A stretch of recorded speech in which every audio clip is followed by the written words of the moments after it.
Cleveland's a breeding ground for guitar players. In the Rock and Roll Hall of Fame city, and I'm a guitar builder. It's just a natural progression.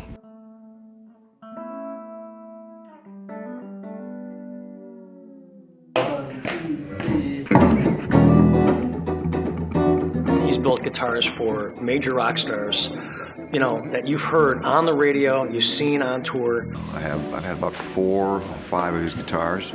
One of them hanging in the Rock and Roll Hall of Fame. Taking it out on the road with me with Janis Joplin's original band. He's a true artist in every sense. I mean, he just has a magical ability with wood to turn it into what he wants. How the guitars actually ring when they're done is all tied together. That touch and feel and those elements. It's every sense that people have.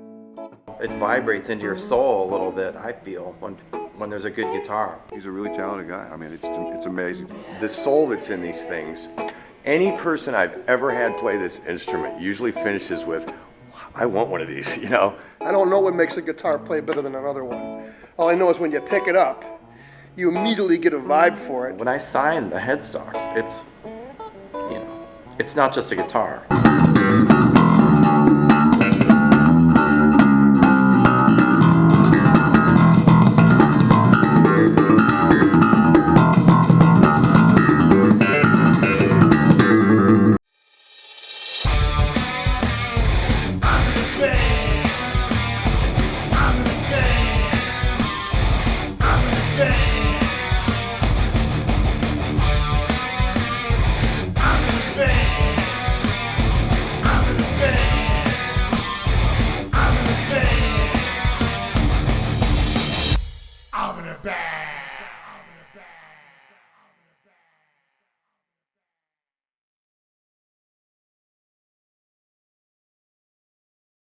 And welcome everybody to another episode of Level Up Cleveland.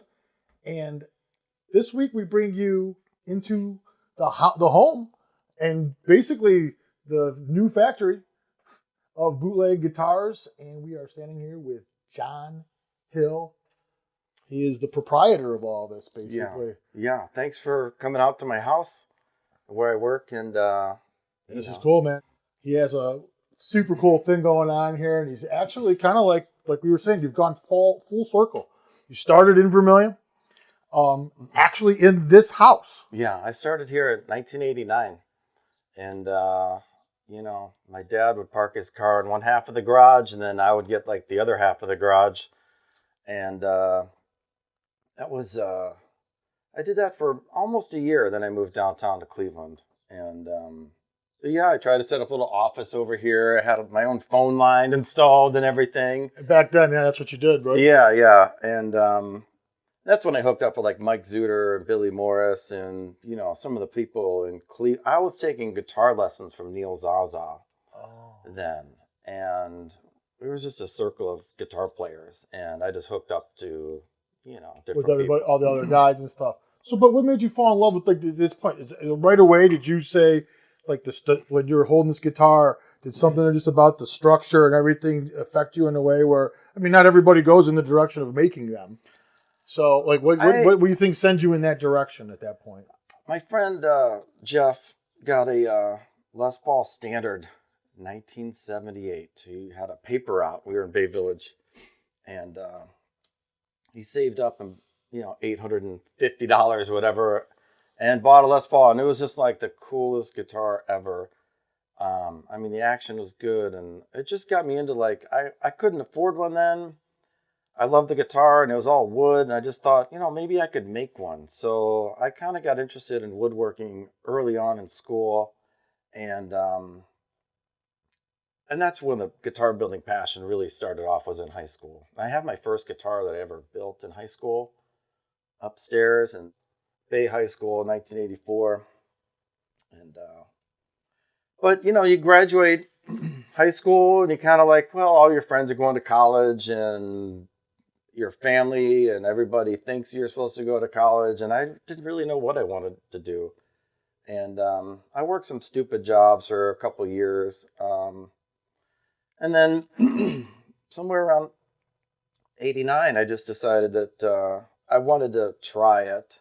And I always had that mindset, like it was just burning inside me that I wanted to build guitars. And I figured, you know what, if I fail, fine. But at least I know I tried. And here I am. So at that point in time, where did you get the research? There was no internet or nothing to research that way. Where did you learn how to actually do one of these? Like what? Well, yeah, in Bay Village, there was a guitar store called Village Music, and they were the Gibson dealers.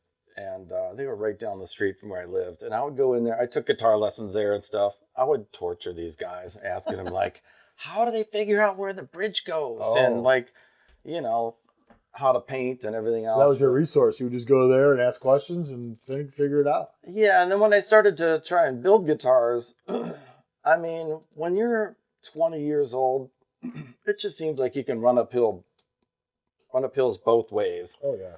And you just have all that stupid energy that you don't care if you're doing it wrong or stupid or whatever. I definitely had like a lot of learning curves. And there are 1,000 different ways to build guitars. And I just sort of blazed my way through it and made mistakes and learned as I went along. And I fucked up a lot of things. You know, I've gone through truss rods, I've cracked things, and it just... But like when you, so basically you started building guitars here in the garage. And then you go and you get a place down by Slavic Village, basically, out that way, on Union, basically, right? 6920 Union Avenue. Yeah, it's kind of a rough area, but I mean, but you needed low income at the time, I mean, low rent and stuff.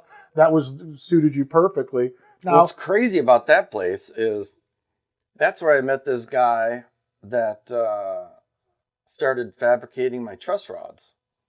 I've had a guy from Cleveland making my truss rods for 30 years. Oh. And I met him in that building. He worked for the people that owned the building, and he was just basically a genius back then. But, you know, he knew how to weld things. I could make you these, you know. And I'm like, cool, you know. So, but like, yeah, at that point, when you decided to do that, when you decided to take that step, how good were you already at making guitars? I mean, were you still basically learning at that point to make them, and you said, "Fuck it, I'm still gonna go ahead," or were you pretty comfortable with where you were at that point?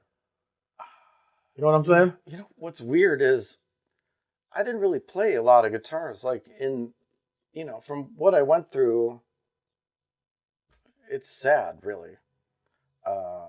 There wasn't really a lot of guitars in my circle to like really feed off of. And the first couple guitars I made were train wrecks. And then I made that one for Zuder, and it was pretty incredible guitar, and I didn't even know it. I mean, I didn't play like Mike Zuder. I don't play like these guys, Neil Zaza, you know, all those people. But so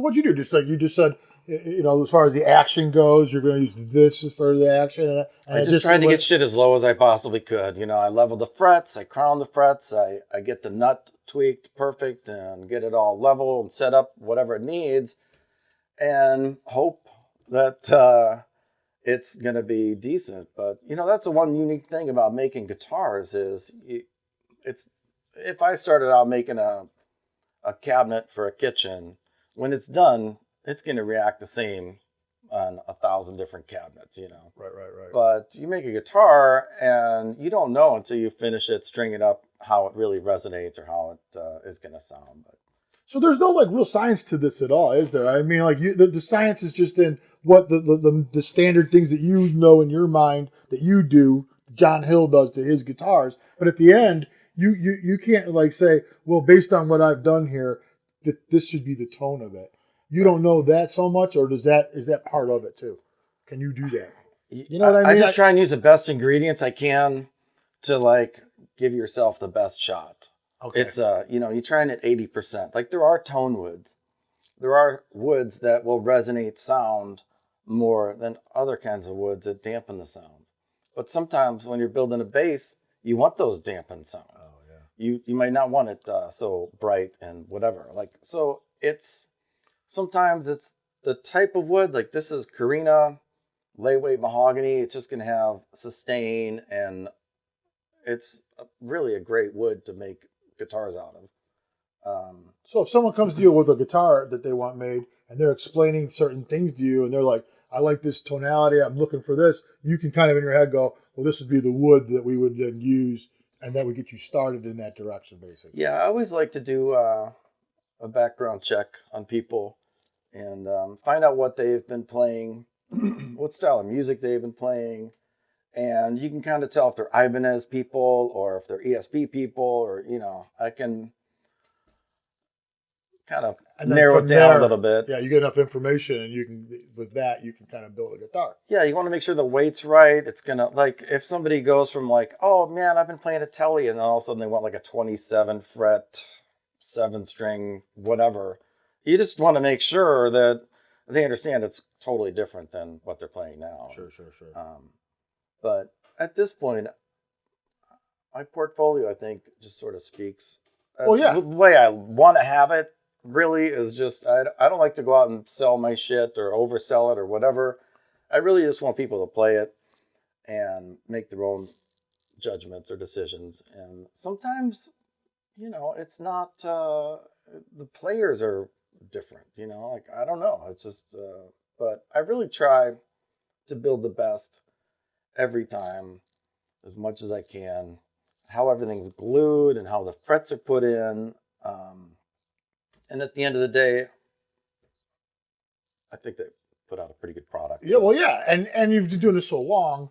I mean, at this point now, you have probably, I would imagine, a certain set of things that you just do that makes your guitar, that separates you from everybody else, right? I mean, like this.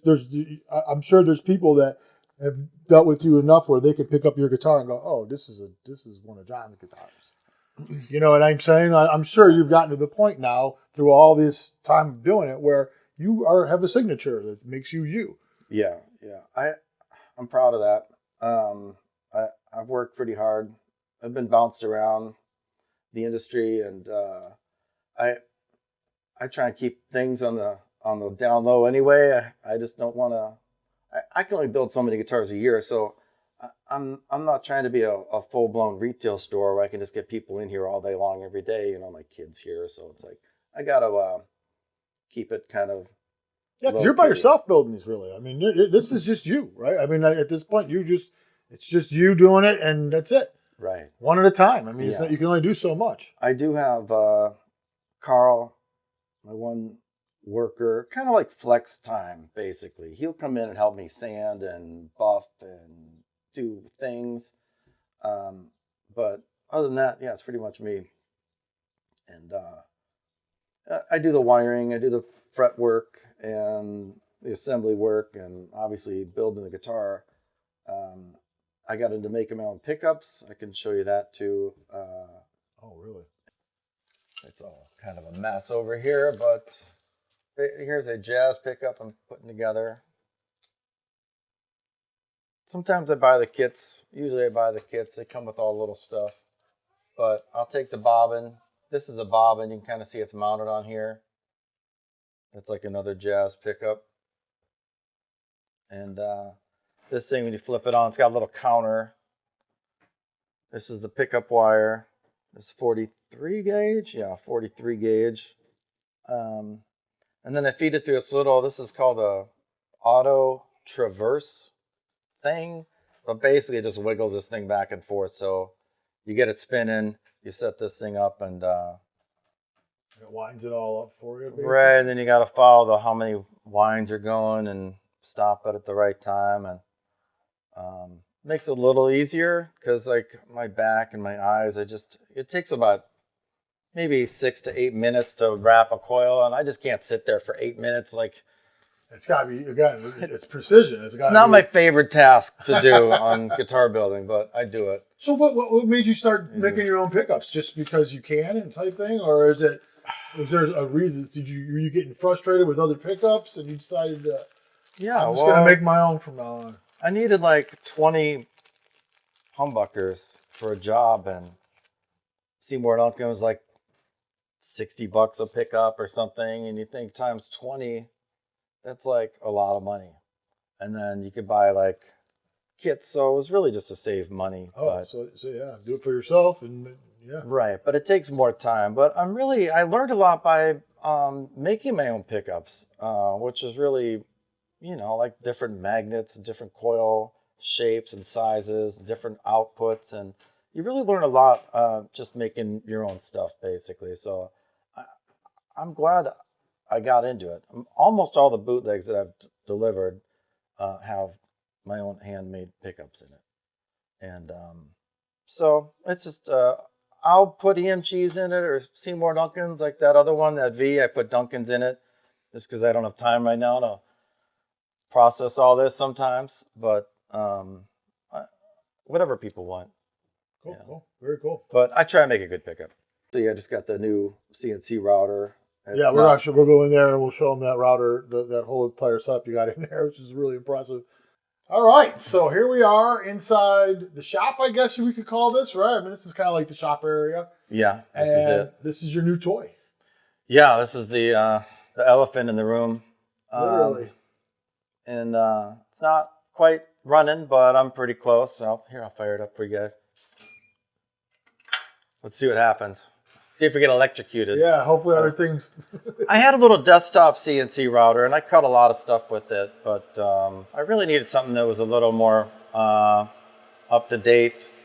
And it says auto tool changer and vacuum clamp system, so it just had some things on it that some features make my life a little easier. Yeah. So this is a big router, basically, is what it is, right? I mean, it just cuts wood. It's just a router, yeah. And you got to tell it where to route and how to route out all those little sections. And it's not like it's automatic, but somebody calls me up and they want like 2 humbuckers or 3 humbuckers or a humbucker and 1 single coil or whatever the heck I can just kind of click those different operations on and off and make them whatever they want. If they want the knob in a different spot. We had to cut the ceiling out over here. You can see all the floor. Yeah, fit it in. Yeah, we spent some time like drywall and insulating and just kind of getting prepared for it. But I mean, I know it's interesting that people a lot of people are really interested in building guitars, and there's a lot of different corners of it. Some people just like the woodworking side of it. Like they just want to use the joiners, the table saws, and wood glue and clamps. Fun to them. It's like a good time. Right. And then the other part of it is like the crazy detail work, like doing side dots and putting the frets in and fret crowning and nuts. And that's like the really, it takes a little... tedious. It's kind of a tedious work. Yeah. And then there's wiring and electrical stuff, making the pickups, obviously. And then there's all the paint work. Sanding in between coats and finish sanding it and getting it prepped and painting it properly, getting it buffed out. I still have problems. It's not. What's your favorite part to doing? Like, do you have a favorite part of building a guitar where you're like, this is the part I like, and then you have a part where you kind of dread? I like buying the wood. Buying it. Yeah. I love going out shopping for wood and spending way too much money on stupid things. And what are you looking for? Grain? Are you looking for certain specific things? And you get excited sometimes when you find certain things? Yeah, there's, I look for curly maple, and stuff, things I can build guitar stuff out of. But old maple, anything that's been sitting in somebody's house for 50 years would be great. But I just keep my eye open and just try and buy when I can. You see it, it's like, you can't say no sometimes, It's right. Like, but for what you do, especially because you never know when you're going to see something like that again. You got to have it.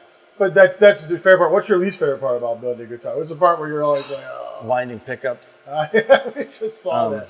Yeah, right. And my back is pretty rough, so it's hard to buff guitars out. That's probably why my back is so messed up anyway, is buff time. You're holding guitars for like hours and hours. Yeah, right. I've tried sitting down on things and propping my leg up, and it just wrecks my back. It's hard to, you got to tape things off, masking off, like for the binding. There's a lot of details in the middle. And just tedious type stuff where it's like real tedious, detailed attention type work where you got to really pay attention. Right. Sanding's actually kind of fun. It's a more therapeutic because you're really not stressing out about anything. It just takes a while to sand. I just try to do a good job at it. And, So So what's this? What would you say to people? What will this change about how you operate and build guitars? Like obviously this wasn't cheap. You know, these things don't cost a couple dollars, so you felt it was important. What do you think will be different? Anything will change as a result of having something like this? yeah, let me drop back a little bit. Go to hang on a sec. Just want to move this a little bit. Yeah, you don't see this in everybody's garage. Nothing like this. So what this has is this rack on here. It's got all the tools. And what's really nice is I can automatically, I can set up my program. Like when I do fretboards, I use 3 different tool changes. I'll use this ball end mill here to like radius the fretboard. This is for the fret slotting bit to cut the fret slots. And then I'll use like a 1/4-inch router bit or whatever to, cut the outside shape of it. And this will automatically do the tool changes. And if I hit this button, let me see if I can do it here. That's 8, 9. It's gonna, actually I'll go with 8. So what it'll do now is it'll automatically grab tool 8 and it'll discharge this tool. And then it'll grab tool 8. Wow. And then 3 this, seconds. right, and then this is a little touch sensor. It'll automatically touch the tool length that it. So it knows when it's drilling and stuff, where it's how far in it's really going. Yeah. So I did the tool change thing, but really it's just a tool. The program I just ran was to touch off this tool, but you can see how the tool change works basically. Wow. Neat, man. Very cool. This is a vacuum table also, so it's called vacuum clamping. And I got these 2 big ass vacuum pumps up there. It sucks the parts down to hold them. So all I gotta do is put a block of wood up here and it sucks the block of wood down. Wow. Machine out whatever I want and flip it over, machine the back, and you don't have to use any tape or clamps or anything like that. Right, I was using like carpet tape, and I'd use drywall screws and press clamps and just all kinds of wacky shit. And it was just every time, the press clamps are cool, but every time you're doing something different. So you're always having to move them around, put them in different positions and stuff. But this will make it a lot easier for me just to do this part of it. Still a shit ton of sanding and all the detail work, and that's kind of what I want to focus more on so I can be more productive to build guitars. I'm not trying to take over the world on guitar building, but I just want to make it a little easier on myself. Yeah, right. And the old router's about to quit, and what am I going to do without that thing? Yeah, right. I had to get a new router. Absolutely. And some opportunity came up, and I was going to get one without a tool changer, but I'm like, I got to get the tool changer. Yeah. Even though it was a stretch financially, but. Well, like you said, I mean, like there's certain times where you'll have a neck there or whatever, and you need 3 different things, and you'd have to manually change it each time. You lose time. I mean, and as you build these guitars, that's a lot of time to lose it. That was like 5 seconds. Yeah, it's crazy. Yeah, it's crazy. It really is. It's fun to watch, really. Let me shut this off now. Yeah.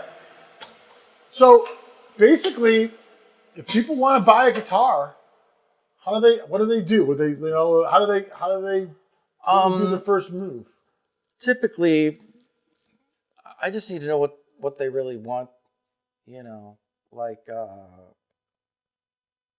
I basically build a version of a lot of popular styles. So if you're into single cut, or maybe you want some kind of vintage Strat, or maybe you want a Floyd Rose Super Shredder, it's like, you start with one of those kind of designs, and then they'll tell me like if they want, flame maple top, or if they want a paint job on it, custom inlays, what kind of fretboard. You can pick out the neck options. I do bolt on or set neck or neck through stuff. Oh.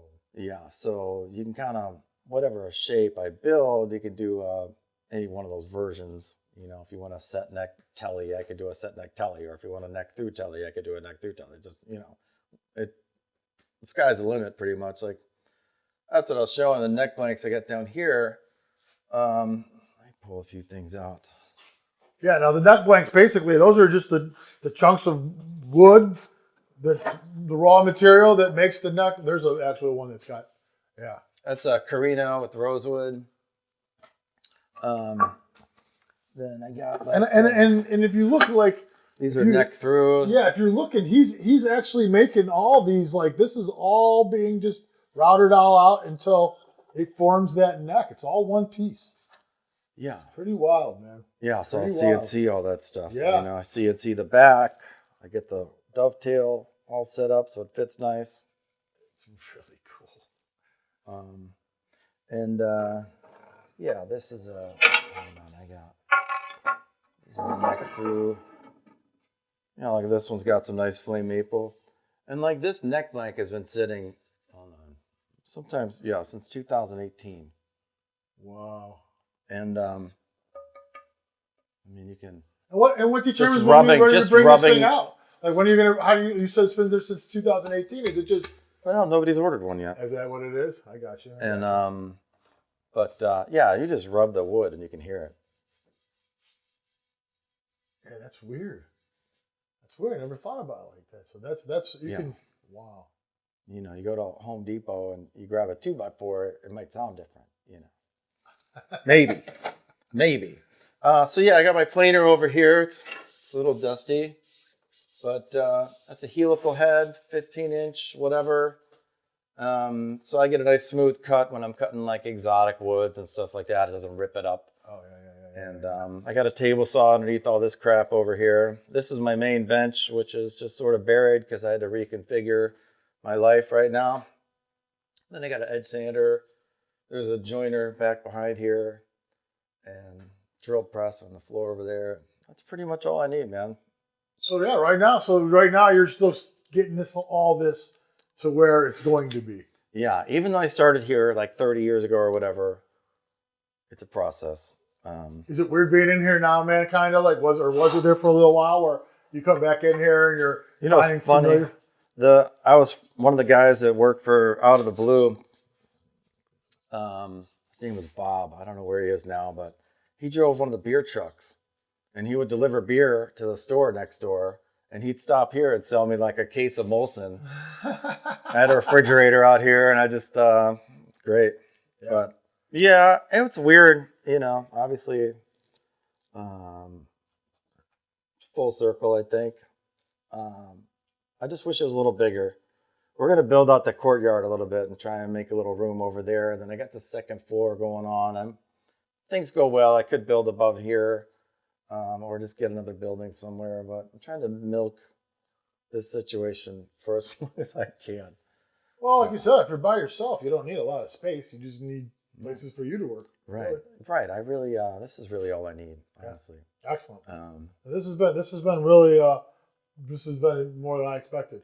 It's really neat what you got here. It's amazing how this works and how much goes into it. Just looking around and seeing, it's excellent. I mean, it's mind blowing. yeah. So anybody that wants to buy a guitar, how would they get in touch with you to do so? Or Okay. is it- So, well, obviously they just go to the website and Right. send me an email. Okay. There's contact information or whatever. And do you have some of the guitars up on the site, the ones that you have finished? Reverb. I got some stuff on Reverb. Okay. And I always have something that's in stages. These are sold, that's sold, you know, but sometimes I have a neck sitting around or body. So I get things done sooner than later because they always want to know how quick they can get it too. And, you know, how much does it cost? And then how soon, and depending on how custom they want it, you know. So You find ways to get yourself the process to a point where you're not always starting from zero with everything to help Exactly. speed up the process a little bit. Yeah, because, you know, a neck blank like this, you want it to sit for a while. I mean, one of the first mistakes I made in this garage, the first 5 guitars, I did maple neck blanks, and I didn't let them sit long enough. I glued it together. You know, you glue this together in one block, and you cut out something that looks like this right here, and you get this big cutoff, and the neck's going to warp and twist and do all these weird things. And I just cut it and glued the fretboard on, and like a week later, they just all bent like crazy. Wow. And so I learned that, you know, whenever you cut like material away. You kind of have to let it reacclimate to itself. And so you want to cut it to as skinny as the final size is gonna be, and then you just want to let it sit as long as possible. And it looks like some old dirty ass thing that people would throw away, but you can always clean it up and turn it into what it becomes, right? I mean, that's it, man. yeah, once you put some sandpaper to it, it's just like. So you started off doing it in business for yourself, and you were making guitars, but at some point you were kind of lured away into going and making guitars for another company. Yeah. What happened there? Yeah, so sometime around 94, I had built up the shop to like pretty respectable size, but I really was still struggling financially, and it was tough. And this company called Tropical Music contacted me about bringing the USA Dean line back. At the time in 94, Zelinsky sold it in 87 or 88, 90, somewhere in there. And this Tropical Music took over. They got rid of any USA guitars, and they were just like Korean import guitars. And their sales were going down, and they lost Dimebag Darrell in the middle of all this stuff. That's when Dimebag went to Washburn. And so they wanted to get some USA production, and they tried having some other ghost builders build the stuff. And I got a phone call from this guy, and he came out to the shop and checked things out. And they just like, we want to open up something down in Florida. We want you to be a part of it. And I don't know, it seemed like a good idea at the time. But well, you weren't exactly booming at the time. Things were slow. It was struggling. And yeah. So you were like, well, this could catapult me a little bit, maybe, probably. Yeah, I took people down there that are still working for Dean, Pat Baker and Dan Russell. So we're still good friends, hopefully. And there's definitely a lot of history with me and Dean. But, that went for about 2.5 years. I was down in Plant City, Florida, and maybe 3 years. And it just wasn't working financially. And I wasn't really part of the business side of it. I was just hired to be the production guy, So the business was kind of failing, the business model. So they ended up selling it, the Dean name, everything, to Elliot Rubinson, who owned Thoroughbred Music. He's got this Armadillo distribution. They were a distributor for like D-Drum and Nord keyboards and whatever. And so he took over and he revamped the whole line, and he did an incredible job. But he put like millions and millions of dollars into it. And then Dimebag died, and their sales went through the roof. And timing. Yeah, so I had moved back. It had been about 10 years, and I did a little side work for them, and then they made me an offer to move down there and set up their USA stuff, because they were having things ghost built and stuff at the time. So again, I don't know if it was a good decision or not, but I ended up doing it. And I called Dean 1 and Dean 2. So Dean 1 was Plant City and Tropical Music, and then Dean 2 was Tampa with Elliot. And we made, they still are making some great guitars over there. But it's weird. When I went to work there, I was running the shop, and I was kind of like the CNC guy. Even though, I don't think Elliot really ever understood the guitar building side of it that I had. I just think he saw me as like the guy that pushes a button on the CNC router and sits around all day long and does nothing, And I got so much respect from all the people that worked there, except Elliot himself. Elliot never respected any of my friends. I had the bass player Dave Matthews playing my stuff. He didn't even want to hear about it. Wow. Like, who do you have?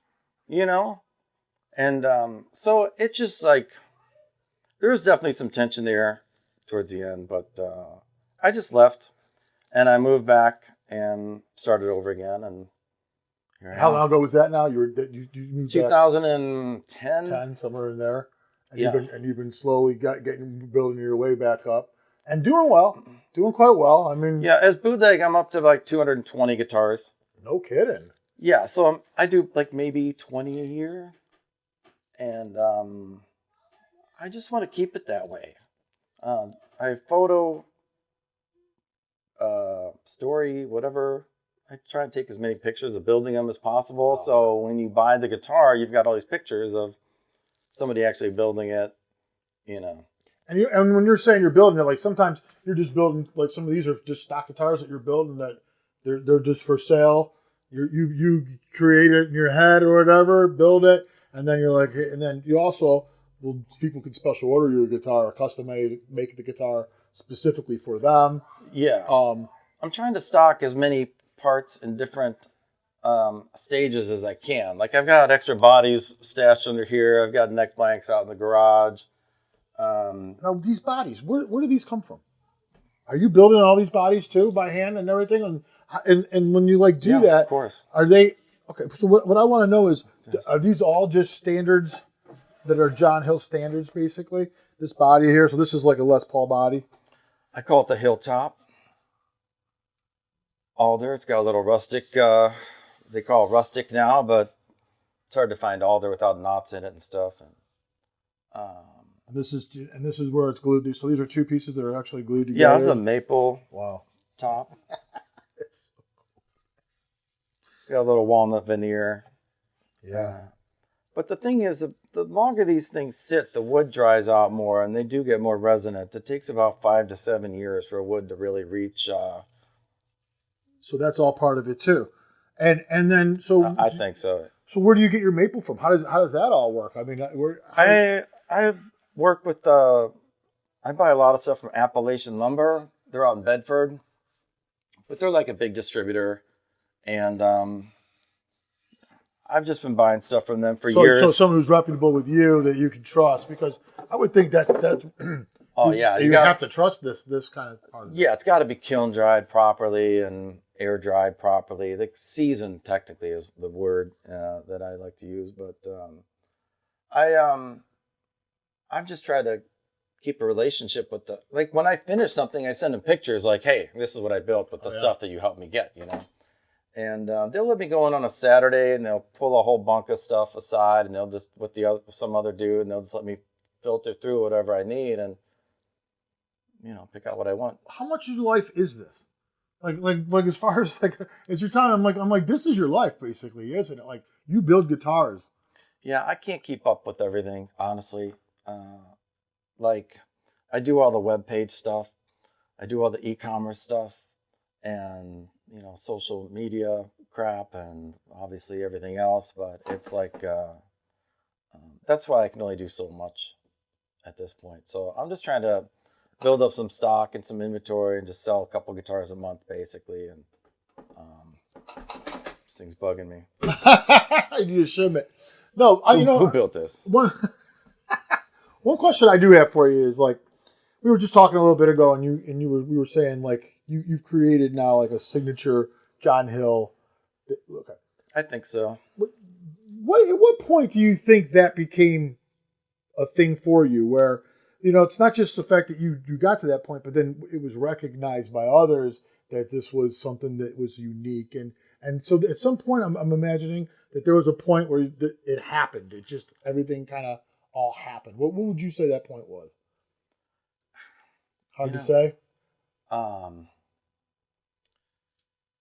Yeah, I never really looked at it that way.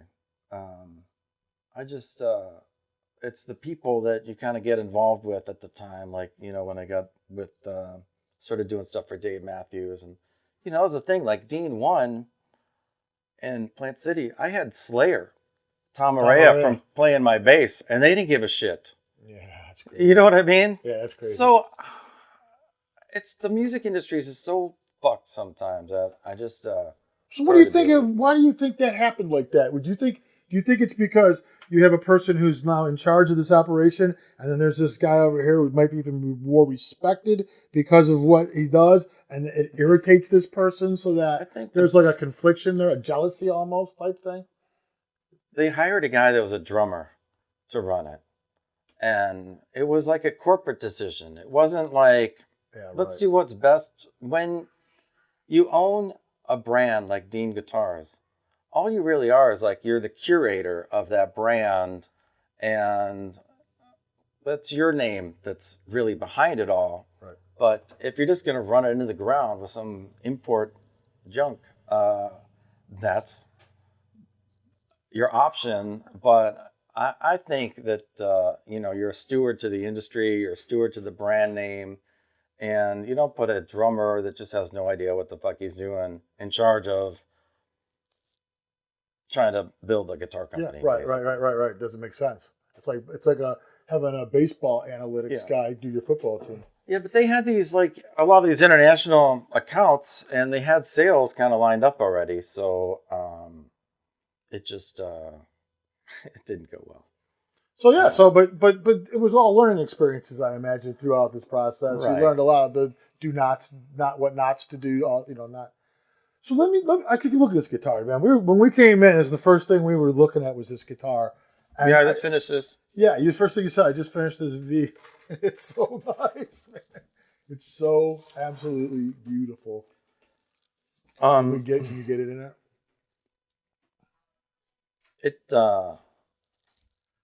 So this is the last thing you finished. This was the most recent one. Yeah, I just put it together. I still have to, like, notch the saddle here.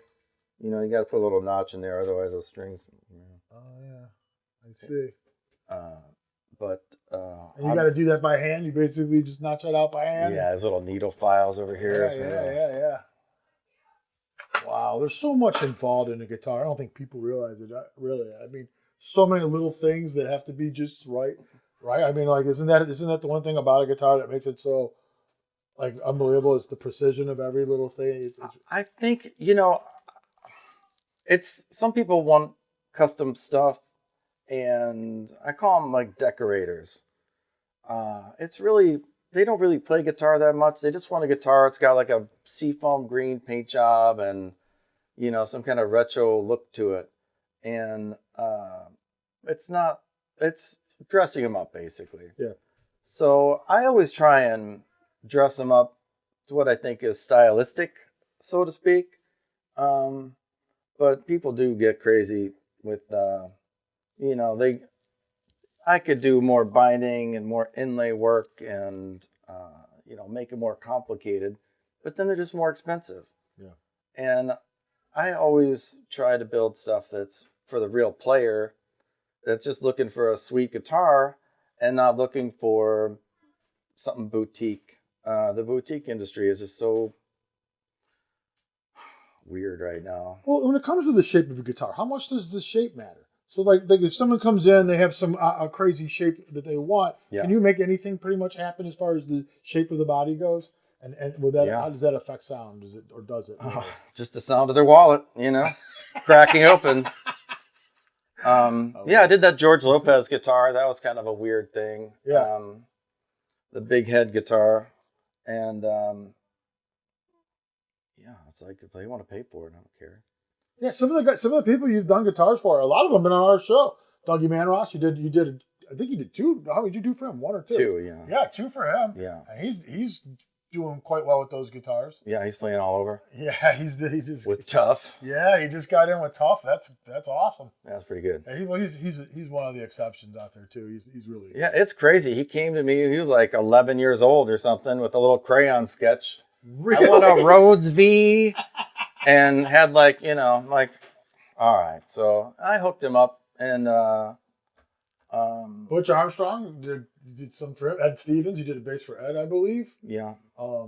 Ben Nieves, Michael Bay, Michael Barrick, Paul Lewis, obviously Billy, Aaron Atkins, one of my favorites. I was trying to get Aaron Atkins out here today, but what about Neil Zaza? Did you ever do a guitar for him? You know what? I never built him a guitar, but wow. He was in with Hamer really tight way back in the day, and I can't give guitars to people just like a one-way street, Yeah. Joe Walsh was kind of a highlight. Yeah, that's definitely a good one. Tom Araya from Slayer, Scotty Hill from Skid Row, Robbie Merrill from Godsmack, and obviously Stefan from Dave Matthews Band. And that's really, I'm proud of the fact that all those guitars got played on tour, live, studios, whatever it is. They didn't just sit in somebody's collection somewhere. Right. The guitar I made for Scotty Hill, he played the shit out of it for like 5 years straight. And people think that I did some kind of factory distressed thing on it. And like, no, that's just from him playing it, you know. That's real. Yeah, they want me to replicate it. I'm like, how am I Well, you're going to have to play as much as that dude Yeah. did. But honestly, that's the thing. It's Dave Matthews. It's on a lot of stuff that they recorded, these basses. And you can never unchange that part of history. And that's really Yeah. proud of that, basically. Yeah. So, and that's the other thing too. When you do these guitars for people, a lot of times the feedback afterwards is pretty positive, right? I mean, like they come back and they're like, "Oh my god, dude, I love this guitar." You know, you're that guy. Right? I've gotten some pretty heavy compliments. Yeah. And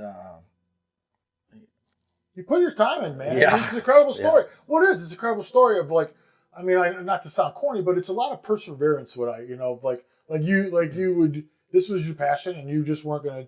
I mean, you took some other jobs along the way to make ends meet type thing and stuff, and you always came back. You always came back to the guitars. right, I figured, I kind of half failed the guitar building. I'll try and do like the real job and go work somewhere, and it's just like a total disaster. I'm making like $12 an hour, and I'm like, I could be delivering pizzas, and then people are like, you're wasting your life. You should get back into building guitars, and I'm like, okay. Yeah. But at this point, I've pretty much devoted my whole adult life to it, so I'm not gonna stop. Yeah. This is it. This is what you do. That's why I'm spending money in the garage, and so that's really All right, man. Well, the gist of it. Thanks for letting us come down and check this all out. Yeah, thanks for coming I know out. you're not like in the perfect stage right now. You're saying like it's not like everything's done, but you can still let us in there to sit, and I think that's awesome. And dude, I think people are gonna love to see what you got going on. And I'm sure there's a lot of people out there that are happy to know that you're still doing it, and you're doing it back here, and you're doing them. You buy, you are making. Right, these I've been to guitars. Florida back so many times. People, they don't know that I'm here. Yeah, right. Some people probably think you might even be still there. Right, but I like that sometimes too. Yeah, right. I almost feel like I'm off the grid out here. Like my cell phone, they finally put in a new cell service out here or something, but for years I couldn't get any cell service out here. Oh, yeah, you could throw a rock to the lake from here almost. I mean, Yeah, yeah. You're right by the lake. Here, It's nice being by the lake, get to hear the waves and Yeah, man. smell it. Yeah, right now it's a little cooler here than it is everywhere else. Well, that's kind of good in a way. All right, well, thanks again, John. Yeah. Thank you. Appreciate it, man. And that's it from us, guys. We'll see you guys next week. We're out. Bye.